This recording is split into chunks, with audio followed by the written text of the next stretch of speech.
It is week 5 reflection. Holla at your boy. John, say what's up.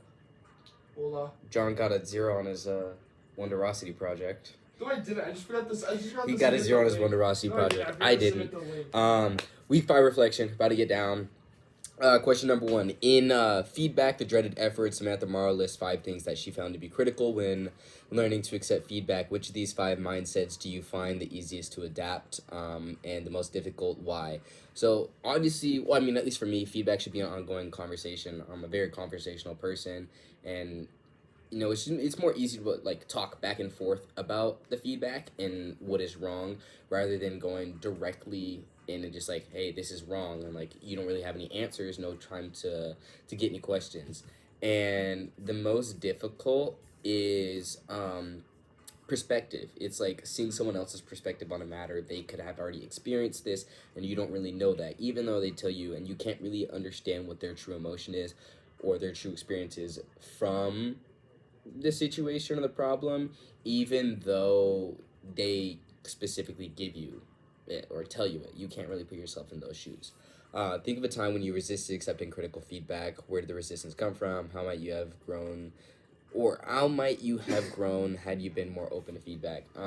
So doing anything with graphic design or like art pieces is really kind of difficult, especially when doing them for other people, as it's more of a business type of thing. And art, you kind of feel like you kind of grow to it. It's like, this is my piece. I feel very connected to it. And when people are like, hey, I don't like this piece about it, I don't like that piece about it, it really kind of affects you. And it's like, well, I don't want to change that. This is the time I spent, my time, my effort, all this on this specific piece. And you're saying you don't like it, and I have reasons why I did that. But when it's in a business situation, it's like you can't really be attached to whatever piece you're working on. You got to be ready to kind of move from that and keep going. Think of a time when you accepted critical feedback and wanted to learn from that experience based on the feedback you've received in the past. What are some specific things you can do to grow and take responsibility for your learning moving forward?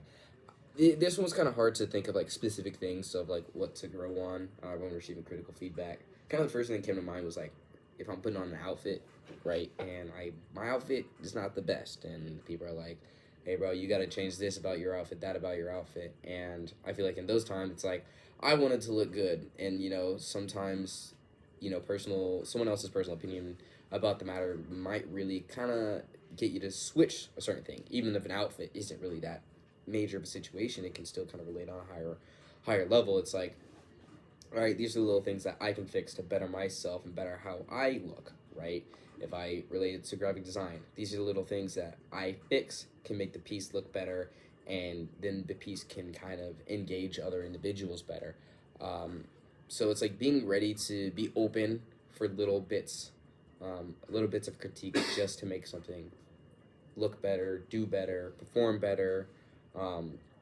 And really, like I said before, it is all really conversational. Like if someone tells you specific reasons, you go back and forth, conversate about it.